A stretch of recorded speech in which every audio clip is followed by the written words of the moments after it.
I'm Trolley Sykes. Sunday Insight starts right now.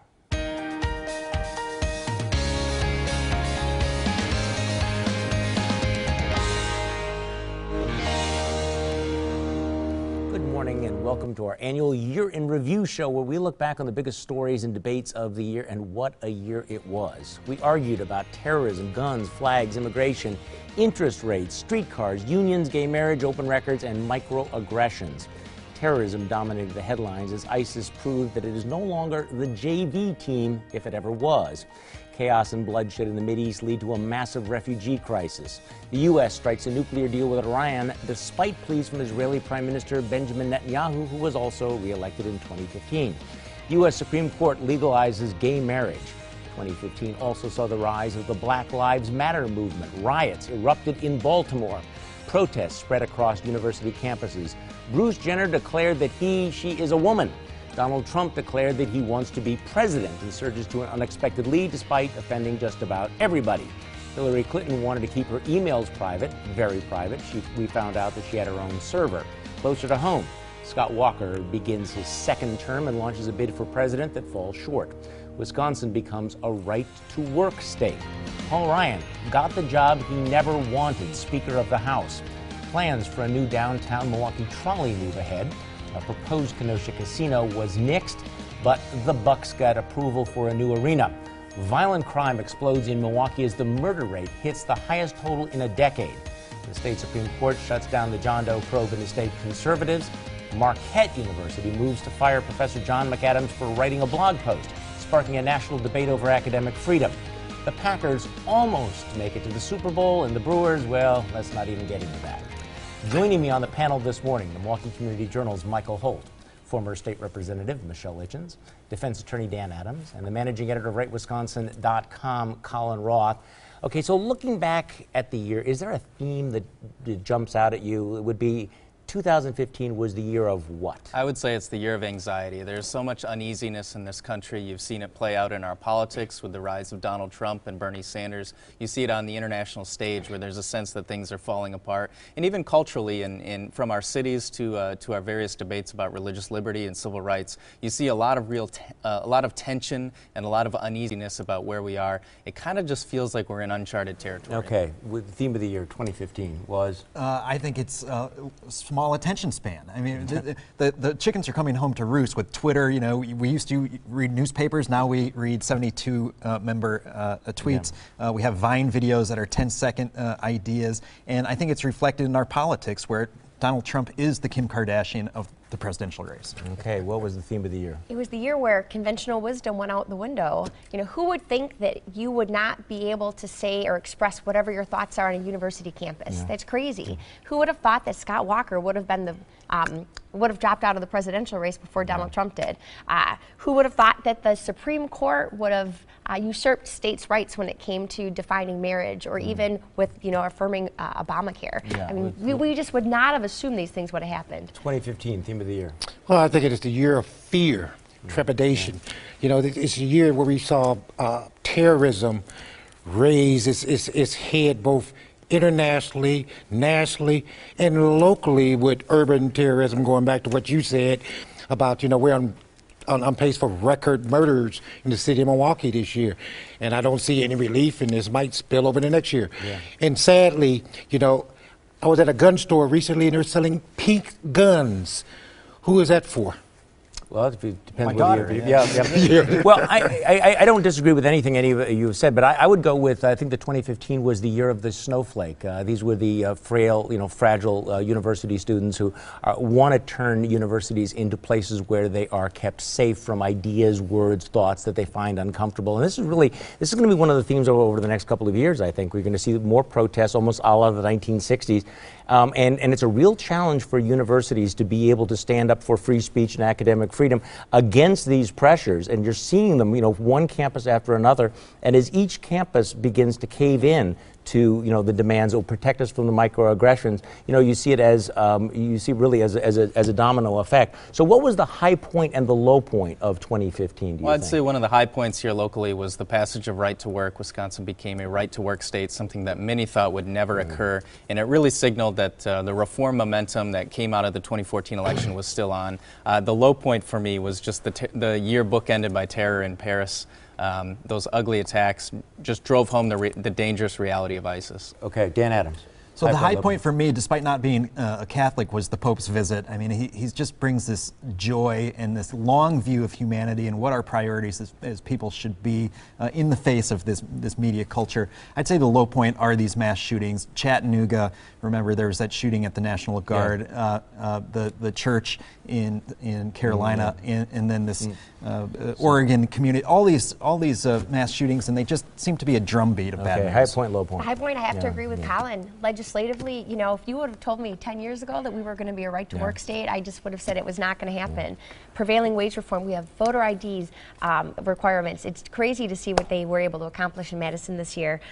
They still haven't all set in. But the low point, I do have to say, when MPS was boycotting our school because of the changes that Dale Coinga and you know, that they came up with in Madison when it came to reforming failing schools in Milwaukee. You know, they have a 0 proficiency rate of reading at that school. It just says that MPS doesn't care about our kids learning. Okay, Mikel Holt. Well, to me personally, on a national level, it was watching the Confederate flag being taken down in state after state. I don't know if this symbolized a new beginning or a new mindset for Americans, but it's definitely a start.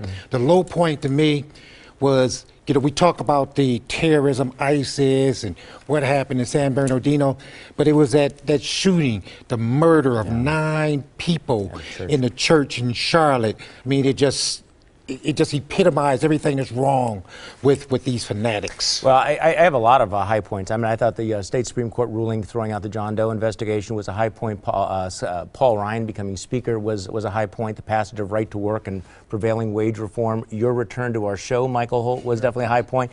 Obviously, the shootings and the terror were also a low point, but I would be remiss if I did not mention one of the real low points of the year when former Packer player Brian Bostic tried to field that onside kick in the championship game against the Seahawks. I'm almost over it. Next on Sunday, Insight. What was the turning point of 2015?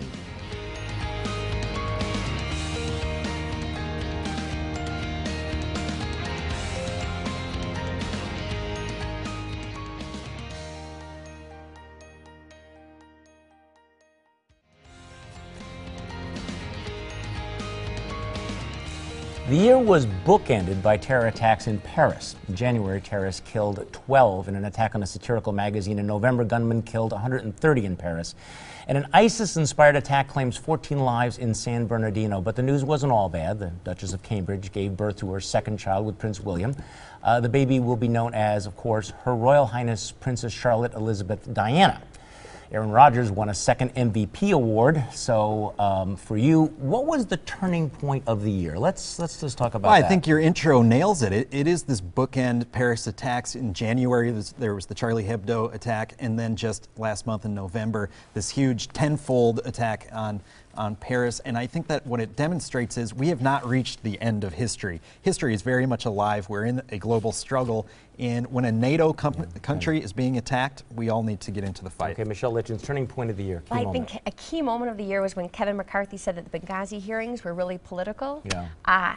Boy, I mean, that really just took all of the air out of those hearings. Well, because he was also supposed to become speaker. If he hadn't said that, then Paul Ryan might not have become speaker. Right, and thank goodness that he what happened, but at the same time, I think that he took so much air out of what those hearings were actually learning about what happened in Benghazi, and so now when we want to do something about it, the press can say, well, it's just political. Okay, turning point of the year, Michael. Well, I agree with Dan. It's about terrorism, but local terrorism. I think the mass murders in San Bernardino really woke America up to the reality that we're no longer safe. And just a week later, there's a bogus threat in Los Angeles, and they closed 900 schools. That means, in essence, that any of these threats will be fully appreciated by even bogus ones. Turning point of the year. I thought a really interesting moment was the debate over the Indiana Religious Freedom Act that really showed that some of these culture wars, that what we're in for when it comes to religious liberty, that these divisions are very deep and that we're going to be dealing with a lot of touchy and sensitive constitutional issues. Yeah, I mean, I went through a lot of different possible turning points, but I can't get away from the fact that these shootings, these terrorist attacks, the fact that you had ISIS terrorist-inspired attacks that kill more than a dozen Americans. This is the largest Islamic terrorist attack in this country since 9/11. That changes everything. There's no question about it. That's going to change the 2016 election. That's going to change the way that we respond to it, as Michael says, when you have an entire city shutting down its schools. And I do think that it goes back to what we were talking about a little bit earlier about the year of anxiety. All right, what was the unfinished business of 2015? Any unfinished business, do you think, Michelle Litjens? We did not fix transportation in the state of Wisconsin with this last budget. You know, they decided to reduce some of the projects they were on. They didn't raise the gas tax or any of the fees. We've got to do something because we just can't stop projects in Wisconsin. Okay, unfinished business, well, Dan Adams. Nationally, immigration, we have 12 million people who are off the books, who could be paying taxes, who could be normalized, and they're not. Locally, I'd say we need school accountability. We need one report card for every school across sectors. Okay, unfinished business, Collin Roth. I just think kind of broadly, kind of the intractable cultural issues that we see coming up, whether it's divisions in our culture or on race, on law enforcement and crime, all of these things seem to kind of come to a head a lot in the last year, and I think they're going to continue to. Okay, Mikel Holt. Well, mine, you know, it has to be blackmailed unemployment. You know, it was 56.8% in 14, and it's 56.7% in 2015. There's a failure of local leadership. There's a failure at the state level. There's a failure at the national level. You know what really strikes me when we talk about, you know, what issue do we fail to address or get a handle on here is that every one of you is right about this. And you think back on unfinished business dealing with the problem of urban education failure, the national deficit. Obviously, unfinished business is the war on terror is not over. We haven't finished this. You're right about the transportation budget. And actually, there's kind of a theme there of all of the major problems that we have not addressed, we have not solved. And you kind of wonder, how long are we going to be dysfunctional in our inability to address these problems? Because I don't see anything on the horizon that suggests that we're going to be getting serious about the problems of poverty, that we're going to get serious about the problems of education, that we're going to be dealing with, I don't know, other issues like, mental health problems, in terms of the shooting. A lot of rhetoric, very little constructive action. Next on Sunday Insight, what were the best and the worst decisions of the year 2015?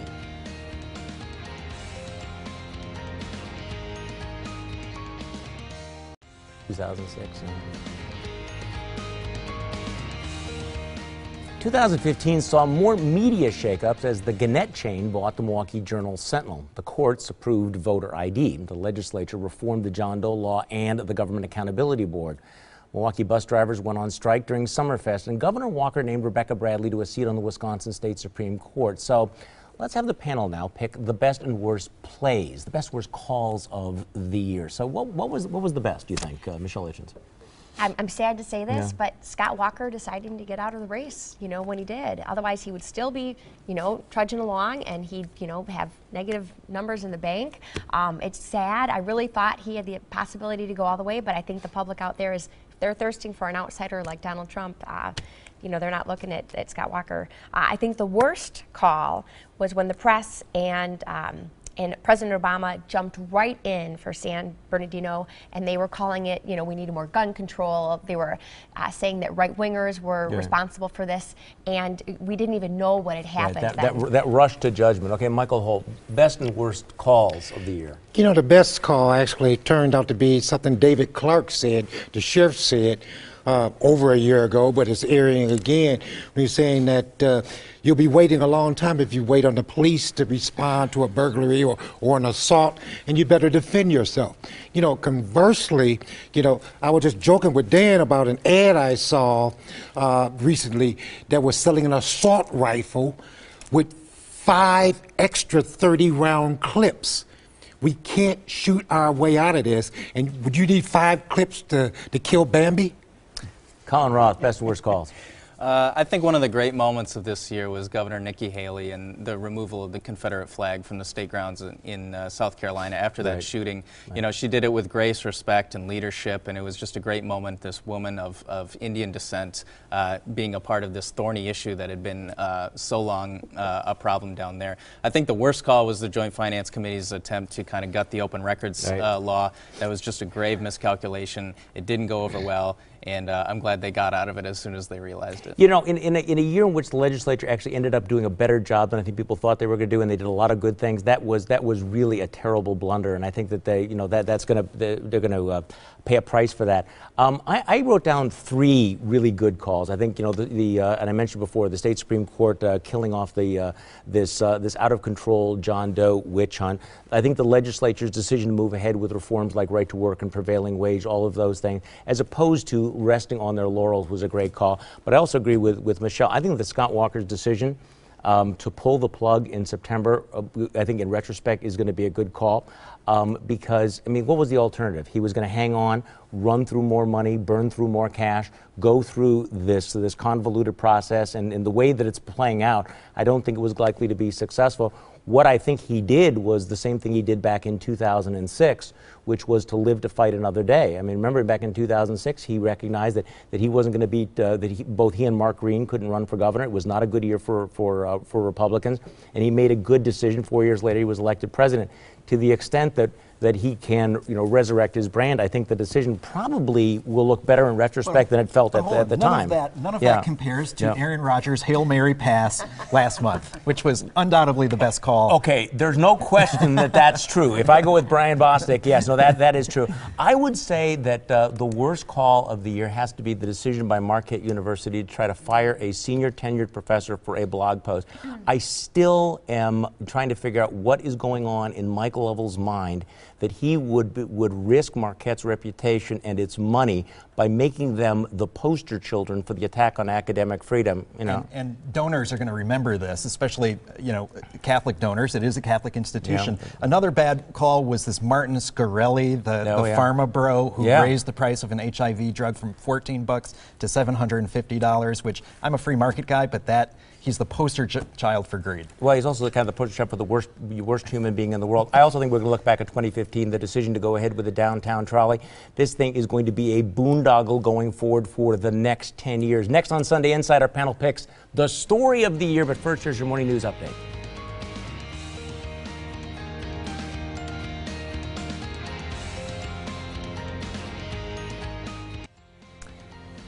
Presidential politics, terrorism, the economy. Let's go around the table and pick the biggest story of the year. Now, not necessarily the one that got the biggest headlines, but the story that will have the largest and the longest term impact. Mikel Holt, you're first. Well, if Donald Trump gets the nomination, and I know everybody is holding their breath, it would mean the total implosion of the GOP. You can just stick a pin in it. Republicans are done for the next quarter century. Michelle Litjens. Okay, so my biggest story was really passing GAB reform in Wisconsin. You know, before this happened and with all of the John Doe investigations, you were afraid to participate in the process because you didn't know if the police were going to come knocking on your door. So the legislature did the right thing, you know, by passing that reform, and the governor signed it. I also think on a national level, the president and his Iran agreement was really the worst call. I mean, you've already got Iran testing your nuclear weapons out there, and he wants to lift the sanctions in January of next year instead of later on in the year. It's just bad. It's bad for the world, and it's bad for our country. Dan Adams. Well, I have to say, nationally and locally here in Wisconsin is the heroin epidemic, which just seems to be this undying public health crisis. It is unifying, gladly, people like Brad Schimmel, the Republican Party, and Democratic legislators who are looking for a solution to this, to end some of the human suffering. It's casting a light on the correction system. And I think in the long term, it may be good for us as a people to unify on an issue, but for the families right now that are dealing with that addiction, it's terrible. All right, Collin Roth. The long-term erosion of the rule of law and respect for the Constitution. Wow. You know, the president has executive action on college campuses. You see disparaging of free speech, and you have politicians and presidential candidates openly talking about amending or eliminating the first, second, fourth, and 14th Amendments to the United States Constitution. I think that has a long-term impact. Well, I think obviously the most dramatic story of the year is that Mikel Holt just said something, and I completely agree with him. The Donald Trump phenomenon has been extraordinary because, you know, in turn we're talking about turning points before. You know, when he mocked POWs, or when he made fun of a disabled person, or he insulted an entire ethnic group, or when he went after women, normally those would be disqualifying issues. If they're not, then the entire rules of politics have changed in a very, very dramatic way. And it is going to be hard to come back from that. But I think that the most dramatic story of the year has to be, the biggest long-term story, is the reemergence of the war on terror.